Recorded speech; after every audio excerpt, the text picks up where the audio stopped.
States, the state of Tennessee, and this honorable court. Please be seated.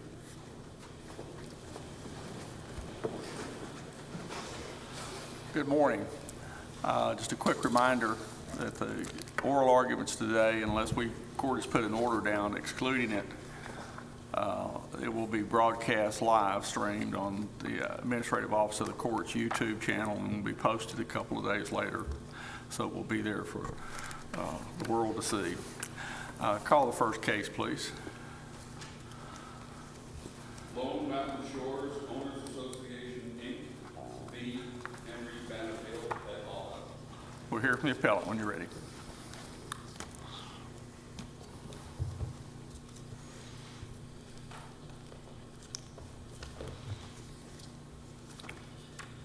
May it please the court, Kevin Stevens of the Knoxville Bar. I'm here with Kevin Escalona, and we represent the appellant, Lone Mountain Shores Owners Association, Inc., and we have requested reserve 2 minutes for rebuttal. 2 minutes? Yes. That'll be fine. This appeal arises from a lawsuit filed by the association in 2022 against the appellees, who are all property owners in Lone Mountain Shores operating short-term vacation rentals. The association claimed that short-term rentals violated the amended and restated declaration for Lone Mountain Shores. Now, for context, the declaration was approved, voted on by association members back in 2013. Both parties filed competing motions for summary judgment, and there were no disputed material facts. It was undisputed that the appellees all owned lots in Lone Mountain Shores. All of their lots were subject to the declaration. They all used their lots to operate short-term vacation rentals, and they listed their lots on commercial websites such as Airbnb and VRBO. Now, there were two operative provisions of the declaration that the trial court interpreted. The first was section 6.04, which is titled Residential Use Only. And that stated that all lots shall be used for single-family residential purposes only, and no commercial use is permitted. So that was the operative use restriction. And section 6.04 further states that prohibited commercial uses include providing the services of or operating as a restaurant, inn, boarding house, or a bed and breakfast, or providing other atypical rental services of a commercial nature. Now, significantly, their separate section 2.14 defines single-family residential purpose as follows. The property shall be occupied by just one legitimate single housekeeping unit, as distinguished from unaffiliated individuals or groups occupying a motel, hotel, bed and breakfast, or boarding house. So this sentence defines the required occupancy component. Then the next sentence further defines the required use component. It states that any rental accommodations and services, such as those provided by hotels, motels, bed and breakfasts, rooming or boarding houses, apartment buildings, or condominiums, are excluded from this definition. So the court was required to review both the required occupancy and use components in section 2.14 to interpret this provision. And on summary judgment, the trial court erroneously found that these provisions were ambiguous. As a result, it held that short-term rentals were not prohibited under the declaration. Now, the association has raised 5 issues on appeal, each of which is sufficient to overturn the trial court's summary judgment order. The first was the trial court failed to apply the canons of contract interpretation in finding the declaration was ambiguous. The Tennessee Supreme Court case of Pan-Harapande versus FSD Corp. Addressed whether a generic single-family use restriction in a declaration prohibited short-term rentals. And notably, the declaration in FSD did not include any definition or any examples of single-family use, unlike the declaration in this case. So the FSD court had to interpret the term single-family use on its own with no further context. And it applied the canons of contract interpretation to do that. It held that covenants must be interpreted looking at the plain language, and because they're contracts, all provisions must be read together and in harmony. So importantly, the FSD court found that a covenant may be ambiguous only if it's susceptible to more than one reasonable interpretation. That's the reasonableness component. And it cautioned that courts must employ all tools of contract interpretation before finding an ambiguity. Now, there's 3 specific instances where the trial court failed to apply these canons of contract interpretation. The first is the trial court failed to consider the entire definition of single-family residential purpose in Section 2.14. This section provided examples of prohibited accommodations and services provided by hotels, motels, bed and breakfasts, rental condominiums, and the like. And the trial court glossed over all these examples by simply using Merriam-Webster dictionary definitions to classify them. In so doing, it only found one common element. All the examples pertain to buildings which are occupied by unaffiliated individuals. Now, the examples admittedly do share that common element. However, the trial court failed to account for all the other prohibited accommodations and services they provide. I want to go through these examples. With respect to accommodations, hotels, motels, bed and breakfasts, and rental condominiums all provide overnight accommodations for transient guests. They all charge for rentals on a daily basis, and they all have rental terms for less than 30 days. And just like these examples, so too do short-term vacation rentals.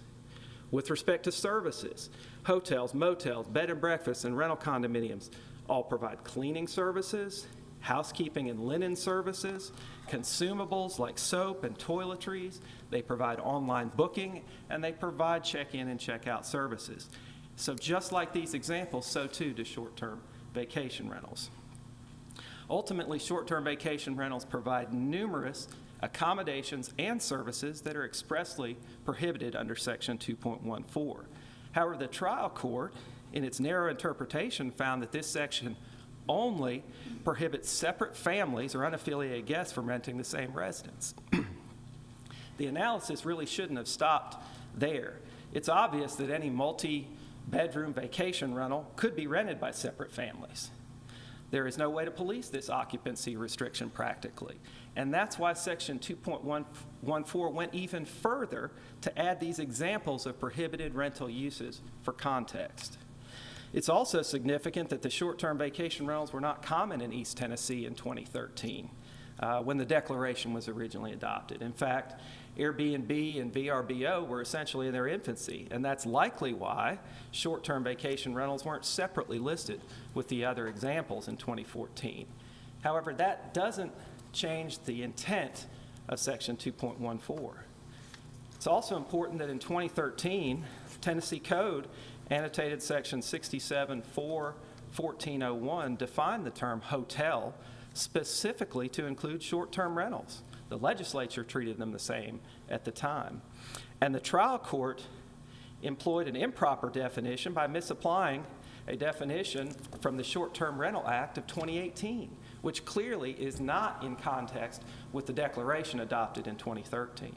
And the trial court should have analyzed the declaration within the context of 2013, and had it done so, it would have found that the prohibited accommodations and services that are now provided by short-term rentals were exactly what was intended to be precluded in Section 2.14. Now, the trial court also erred in finding the declaration was ambiguous simply because counsel had different interpretations. The trial court stated that the fact that counsel for the parties have carefully analyzed the covenants and reached opposite conclusions is additional support for finding the provisions are ambiguous.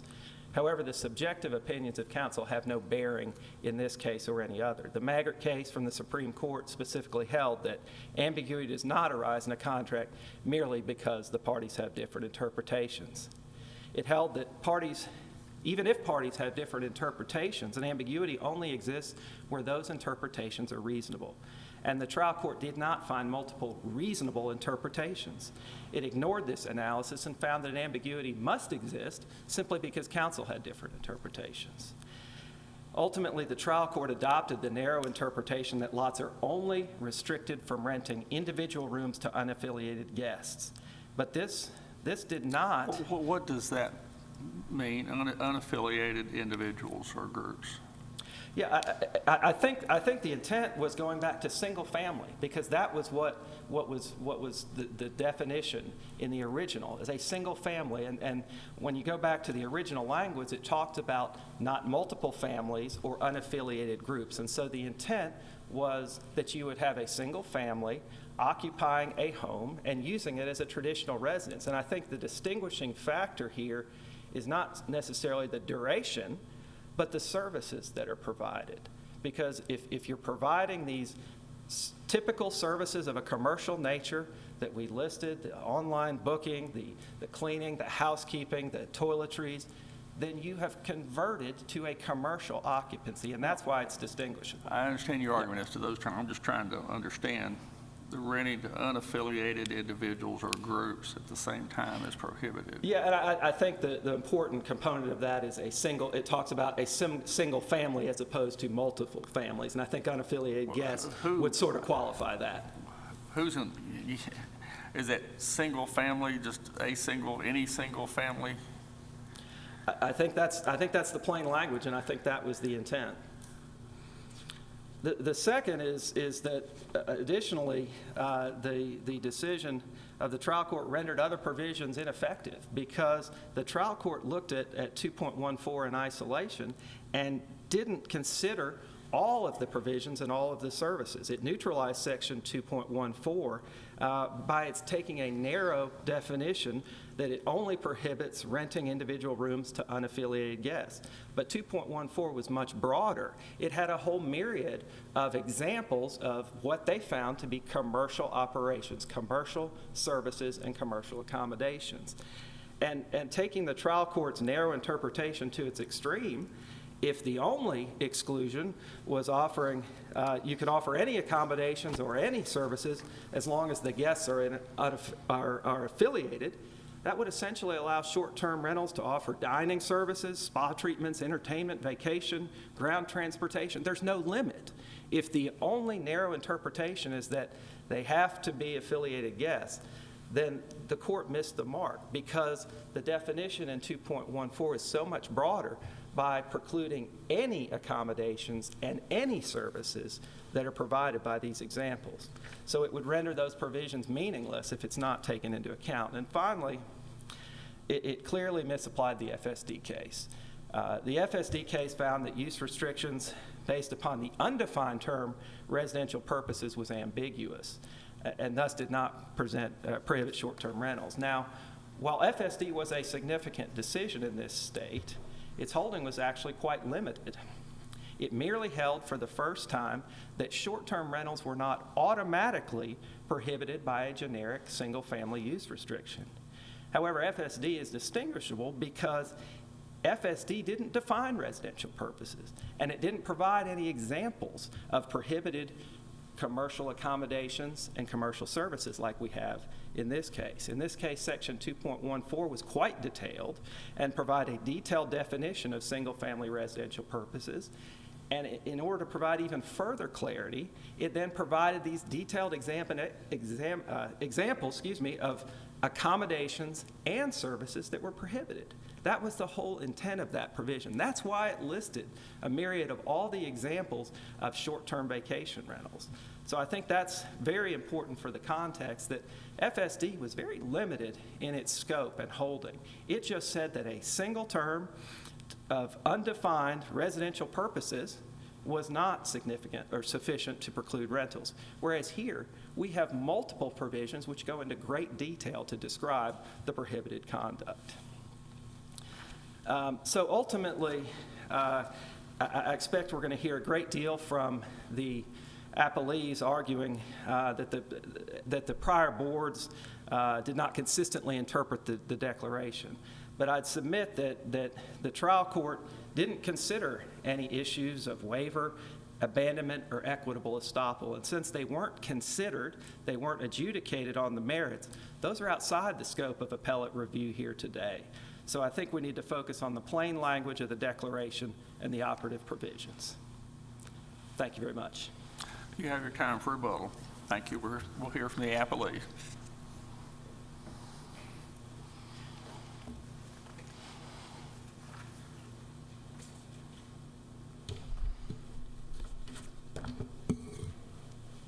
Good morning. Good morning. May it please the court, I'm Ryan Sarr here on behalf of the appellees in this case. We're asking the court to affirm the trial court's decision which granted my client summary judgment in this matter. And the issue, Your Honor, before the court today is, do the covenants and restrictions of Lone Mountain Shores clearly and unambiguously prohibit my clients from utilizing their homes as short-term rentals? The answer to that question is no.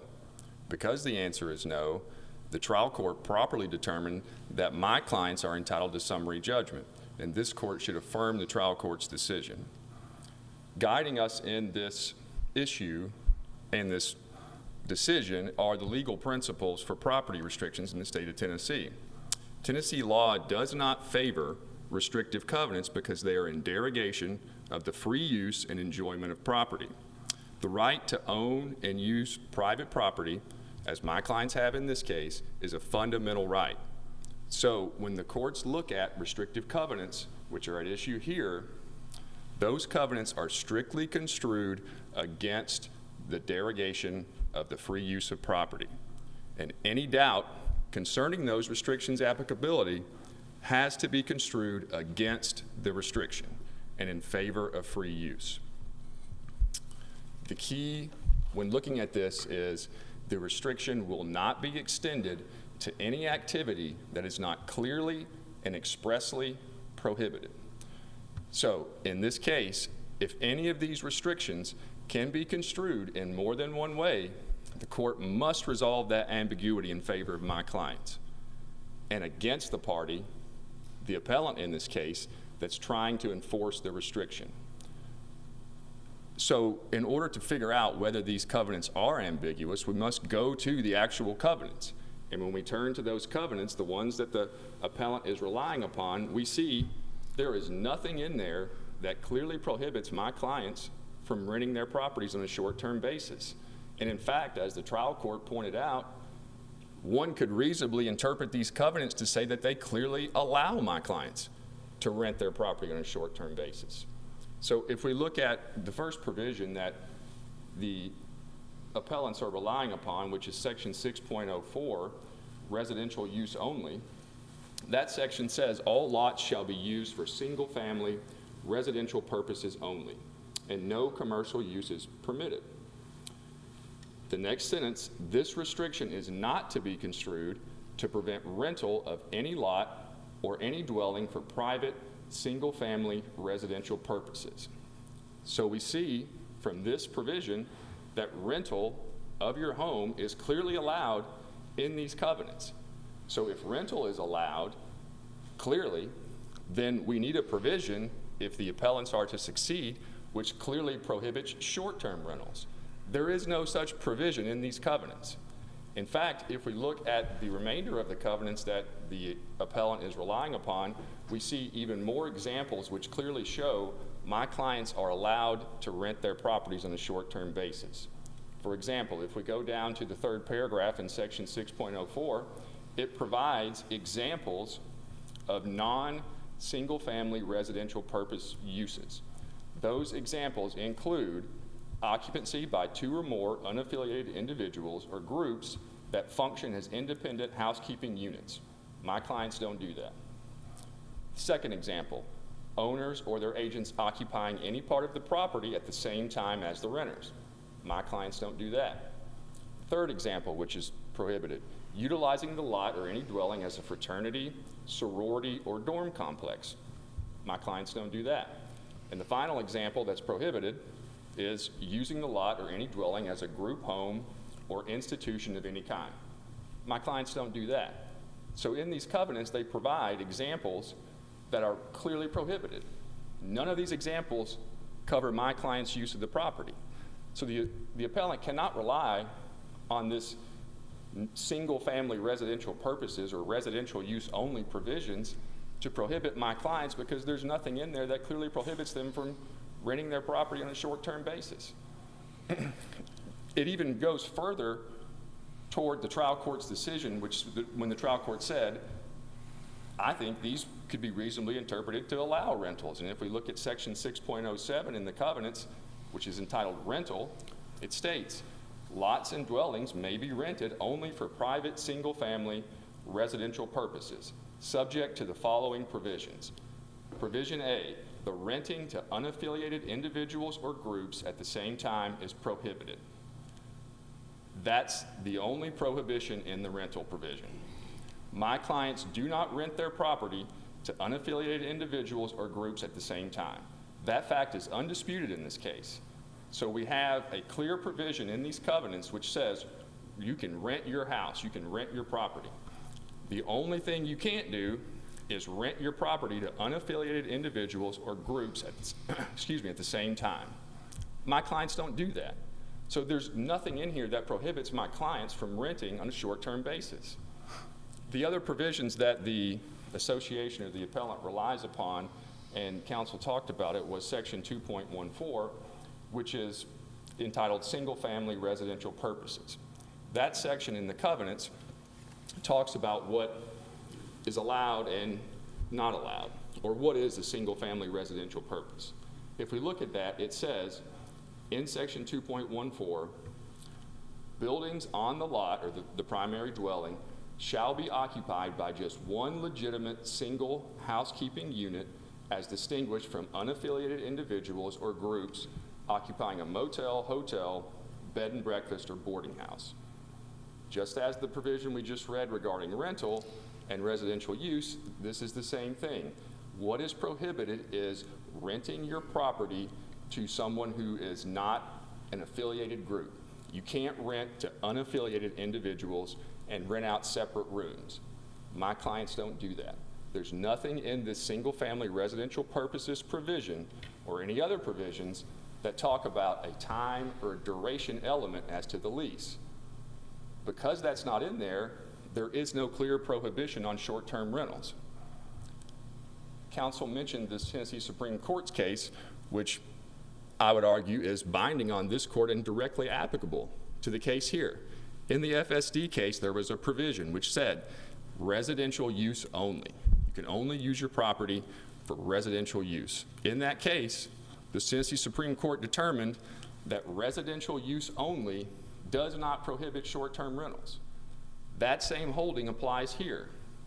Single-family residential purposes, residential use only, does not prohibit short-term rentals, especially just like in FSD, as in this case, the covenants clearly allow you to rent your home.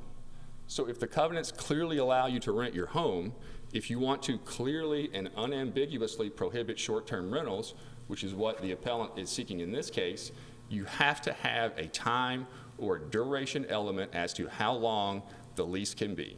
And that's what the FSD court determined prohibited Mr. Ponte from renting his property on a short-term basis, because in that case, the FSD association or HOA amended their covenants later on to specifically exclude or prohibit leases for less than 30 days.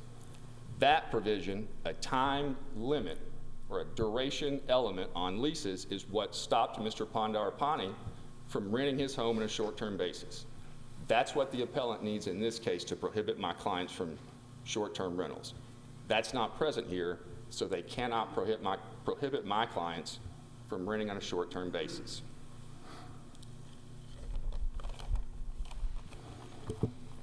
Counsel mentioned as well, which I believe is the appellant's disingenuous argument throughout this case, is that the notion these 2013 amendments or these provisions in the covenants were intended at the time to prohibit short-term rentals. We know that's disingenuous because we have, and it's in the record and in the brief of my clients, discussing specifically the intent of the association, the appellant in this case, when they amended these covenants in 2013. Their intent was not to prohibit short-term rentals. And in fact, as we can see from the record, on the appellant's own website, after the 2013 amendments were enacted, they were advertising homes for short-term rental in Lone Mountain Shores on their own website after these provisions were in place. It is completely disingenuous for the appellant's counsel to say, or the appellant to claim, that these 2013 amendments were intended to prohibit short-term rentals when we have direct evidence that they were not. And in fact, if we look at what took place right around this time, there was a lawsuit that the appellant filed back in 2014 in which they sued a lot owner who was operating allegedly a bed and breakfast on her property. The reason that that lawsuit was filed is because the association did not want, the appellant did not want, a bed and breakfast or a commercial enterprise operating out of someone's home. And what they sought to prohibit was renting your homes to unaffiliated individuals or groups at the same time. That's what they claimed the lot owner was doing in this prior lawsuit. That's why these covenants were amended to prohibit renting to unaffiliated individuals or groups. And that's what they put in here in these covenants. Nowhere in these covenants do they put anything in there which says you can't lease your property for 10 days or you can't lease your property for less than 5 days. That's not anywhere in here. What is in here is you can't rent it out to unaffiliated individuals or groups. You can't have maid staff. You can't provide meal service. My clients don't do any of that. We look at the context from when these amendments were enacted, we can see the clear intent was to prohibit a bed and breakfast or that type of rental. There's nothing in there that was intended to prohibit a short-term rental, which is what my clients do.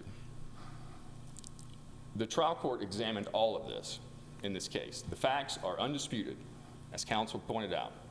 We look at the covenants. We have to see in those covenants a provision or provisions which says you cannot rent your property on a short-term basis. There is absolutely nothing in there that says my clients cannot rent their property on a short-term basis. In fact, as the trial court pointed out, it is certainly reasonable to conclude that the covenants clearly allow short-term rentals. The appellate has to prove that it is clear and unambiguous in its prohibition of short-term rentals. They can't do that in this case. That's why the trial court granted summary judgment, and we're asking this court to affirm that decision. Thank you. Thank you. Hear from the appellant, rebuttal.